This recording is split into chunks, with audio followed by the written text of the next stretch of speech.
viendra celui qui est plus puissant que moi, Jean-Baptiste l'a dit, qui vous baptisera d'esprit et de feu. Alors le feu ici est le symbole même de l'épreuve, de la tentation et des tribulations auxquelles nous serons confrontés. Car après avoir reçu le baptême d'eau, Jésus sortit de l'eau et il reçut le Saint-Esprit. Par la suite, il fut conduit au désert afin d'y être tenté par le diable. Bien-aimés dans le Seigneur, n'oublions jamais que durant notre vie chrétienne, il y a des bénédictions, il y a la grâce, il y a la faveur de Dieu, mais il y a aussi les persécutions. Il y a aussi les tentations. Il y a aussi les épreuves auxquelles nous serons confrontés. Alors beaucoup d'enfants de Dieu sont souvent désespérés et se retrouvent en train de lutter avec Dieu sans même le savoir. Quelle attitude avoir lorsqu'on traverse l'épreuve? Quelle attitude avoir lorsqu'on traverse une tentation? Quelle attitude avoir lorsque nous sommes persécutés par l'ennemi? Tout chrétien devrait le savoir, car tout nous a été enseigné par le Seigneur. Bien-aimés dans le Seigneur, quand Jésus a appelé les disciples à la mission, il les a préparés aux épreuves. Dis avec moi, ils ont été préparés aux épreuves. Il leur dit, je vous envoie comme des brebis au milieu des loups. Soyez prudents comme des serpents et simples comme des colomбes. Matthieu 10, à partir du verset 17, nous parle de cela. Je vous envoie comme des brebis au milieu des loups, car il savait que tout enfant de Dieu devient une brebis au milieu des loups. Les loups, c'est tous ceux qui vivent dans le monde, l'ennemi, l'oppresseur, Satan et tous ses agents.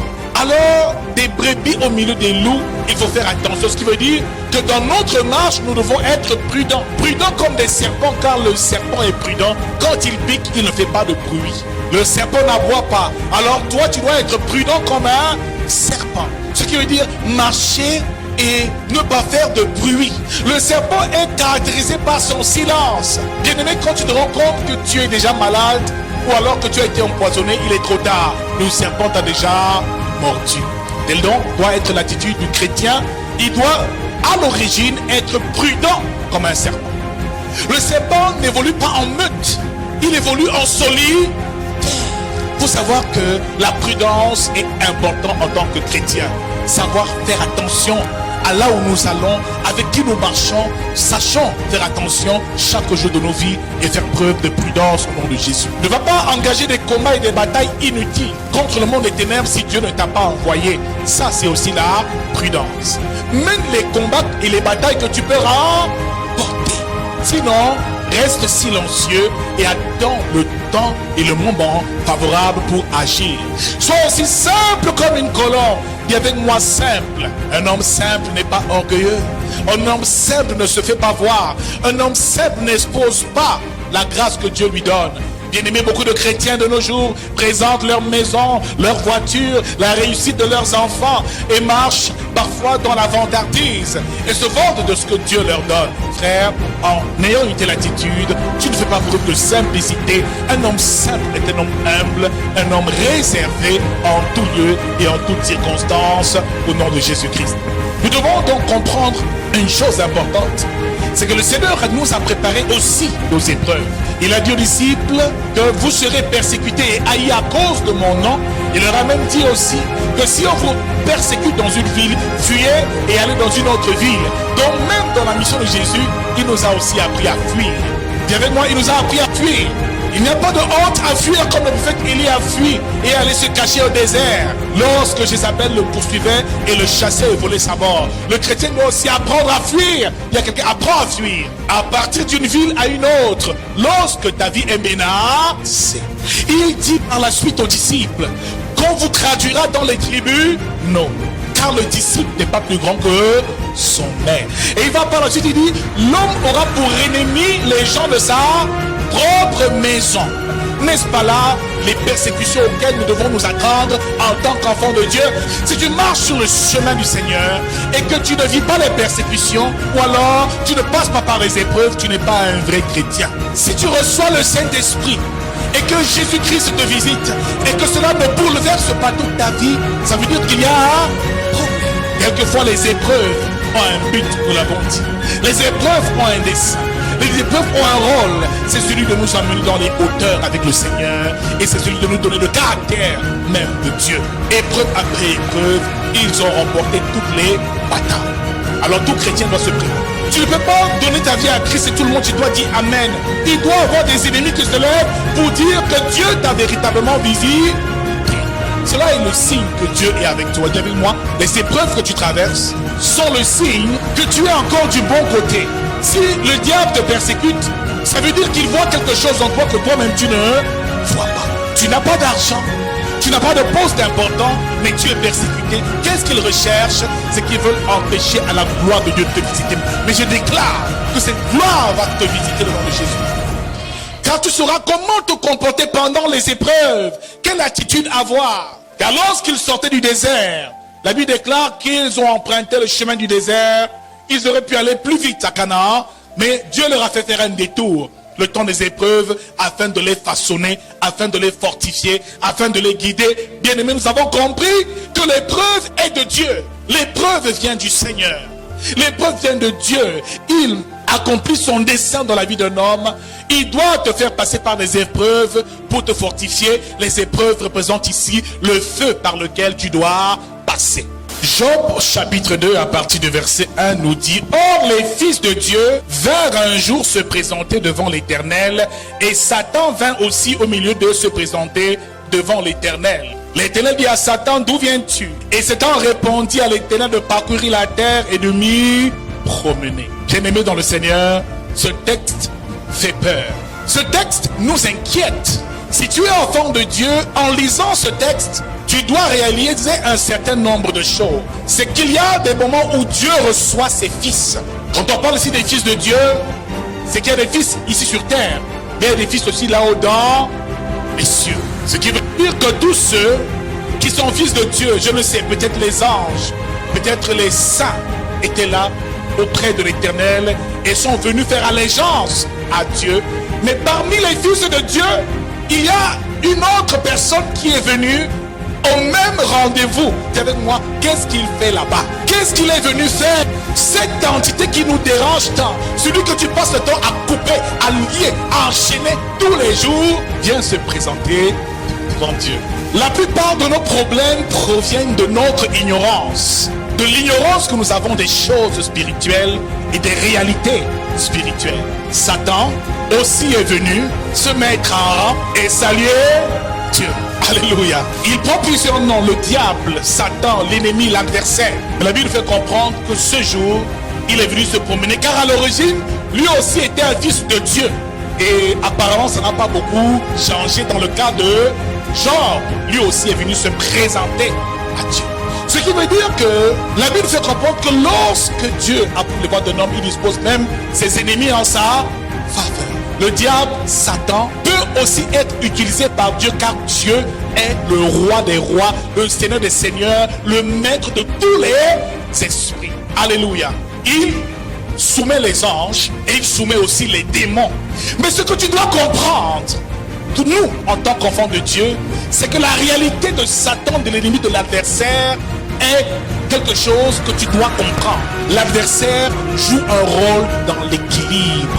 Il y a le bien, mais il y a aussi le mal. Il y a le jour, il y a la nuit. Il y a les anges, il y a les démons. Les anges jouent un rôle. C'est celui de t'assister lorsque tu es dans la volonté de Dieu. Mais les démons aussi jouent un rôle. C'est celui de t'assister lorsque tu es en dehors de la volonté de Dieu. Il y a donc deux chemins. Le chemin de la vie et le chemin de la mort. Mais Dieu préfère que nous prenions le chemin de la vie. Alléluia. Donc en réalité, Satan ici devient un instrument de Dieu dans le but d'accomplir un certain nombre de choses dans la vie des enfants de Dieu. Alors après ce texte, est-ce qu'il est normal de le lier, de l'attacher, de l'enchaîner? C'est que ce n'est pas avec les émotions qu'il faut remporter la bataille, car il joue son rôle.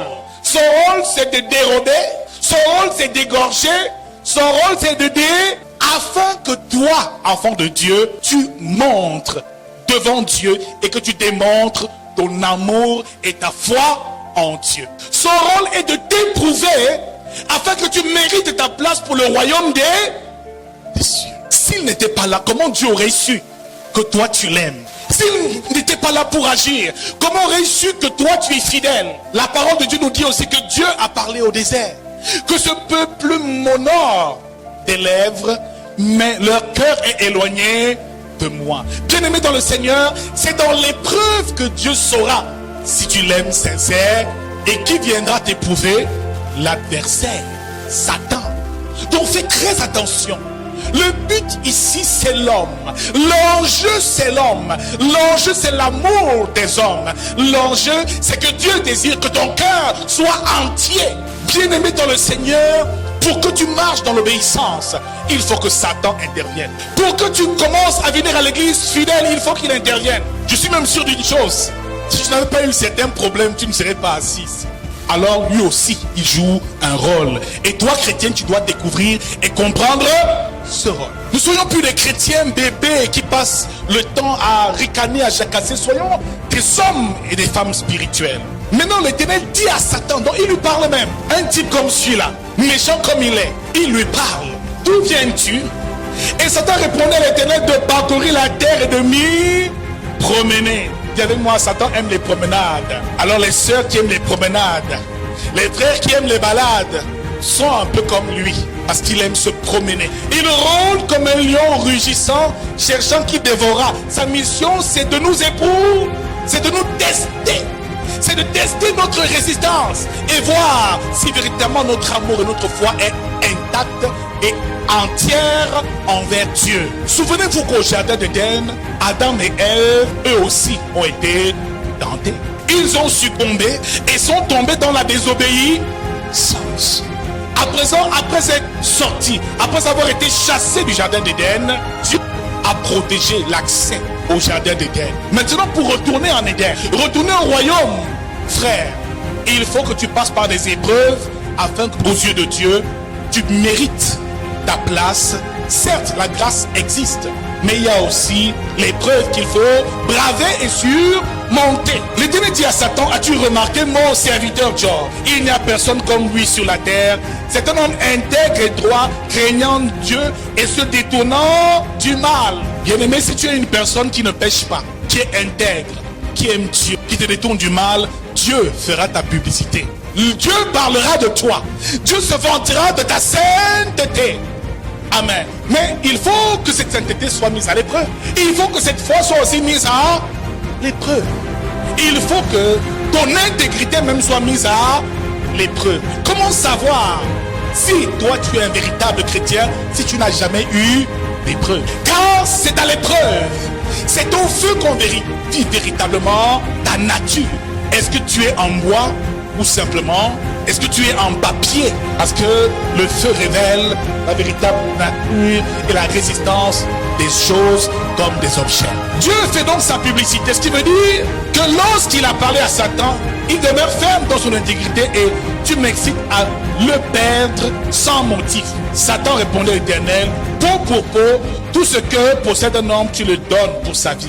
Mais étends ta main, touche à ses os et à sa chair. Et je suis sûr qu'il te maudit en face. Job avait déjà été éprouvé. Il avait déjà subi une première épreuve. Toute sa richesse avait été dilapidée. Et ses enfants aussi étaient morts. Est-ce que ça ne suffisait pas? Le diable dit touche à sa chair. Touche à sa chair. Rends-le malade. Il y a des maladies que Dieu permet dans ta vie. Il y a des pauvretés que Dieu permet dans ta vie. Il y a des séparations même que Dieu permet dans la vie de ses enfants. Dans le but de les éprouver. Dans le but de les façonner. Dans le but de les forger. Dans le but de les établir dans leur règne. La Bible déclare que Satan a frappé Job. Et l'a frappé d'ulcère malin. Je ne sais pas. Lorsqu'il a perdu ses enfants et qu'il a perdu ses troupeaux, la Bible déclare que quand on lui a annoncé cette nouvelle, Job s'est prosterné. Il a déchiré ses vêtements. Il a versé la cendre sur sa tête. Il s'est humilié et s'est abaissé devant Dieu. Frère, quand l'épreuve arrive, ne résiste pas, abaisse-toi, ne reste pas debout, humilie-toi devant la face de l'Éternel. Par la suite, il a béni Dieu. L'Éternel a donné, il a repris que le nom de l'Éternel soit béni. Deuxième étape, que le nom de l'Éternel soit béni. Dans ta persécution, dans tes épreuves, bénis Dieu dans ta condition. Tant que tu ne l'as pas béni dans ta condition, elle ne pourra jamais, au non jamais, changer. Que pendant que certains sont éprouvés, au lieu de s'humilier et de bénir Dieu, ils continuent à murmurer. Ils cherchent des moyens de s'en sortir. Ils vont voir les parents, les oncles, aide-moi, en prennent de l'argent. Et puis l'argent, ils ne réalisent rien parce qu'ils ne comprennent pas que Dieu est en train de les faire passer par le feu. Plus tu résistes au feu, plus le feu devient intense. Nous avons dit ici que quand c'est l'épreuve vient de Dieu. Bien-aimé, alors l'épreuve, il faut se soumettre à l'épreuve et la braver. La tentation, il faut résister au diable. C'est deux choses différentes. Frère, Job en tout cela est resté intègre. Maintenant que sa chair est touchée, maintenant que son corps est touché, rongé par des ulcères malins, c'est-à-dire des abcès dans tout le corps, avec des plaies du pus partout, du cheveu aux orteils, est-ce qu'il va régner le nom de son Dieu? Dans la situation que tu traverses, tu n'as peut-être pas une bonne santé, tu n'as peut-être pas un travail convenable, tu n'as peut-être pas encore le mari que tu désires, mais si cette porte est fermée, vas-tu régner ton Dieu? Car le but du diable ici, c'est que tu régnes ton Dieu en face. Et voyez comment il a possédé la femme de Job. Elle lui dit, mais tu demeures intègre, donne-toi la mort et régnis-le. Il lui dit, tu parles comme une femme insensée. Il a compris que quelquefois le mal peut nous arriver, mais la Bible nous déclare que toute chose concourt bien de ceux qui aiment. Il dit à sa femme, tu parles comme une femme insensée. Quoi, nous recevons de Dieu le bien et nous ne recevions pas aussi le mal? Et tout cela, Job ne pécha point par ses lèvres. Il faut donc comprendre que l'épreuve a un but. L'épreuve a une fonction. Le feu a un rôle. Alléluia. Tant que tu ne comprends pas le rôle de l'épreuve de ta vie, tu peux passer de nombreuses années en train de traverser une situation sans jamais trouver d'issue. Car lorsque tu passes par l'épreuve, c'est Dieu qui permet que tu passes par l'épreuve. Ce n'est plus la main d'un homme. Ce n'est plus le petit sorcier de ton village qui peut quelque chose contre toi. Parce qu'à l'origine, Job était déjà intègre. Il servait son Dieu et il marchait en toute fidélité. Et la même nous dit aussi que dans son agonie et sa souffrance, il dit, j'avais entendu parler de toi, mais aujourd'hui mes yeux dans l'épreuve, Dieu se révèle réellement à toi. Dans l'épreuve, tu peux contempler Dieu et voir le Dieu que tu sers.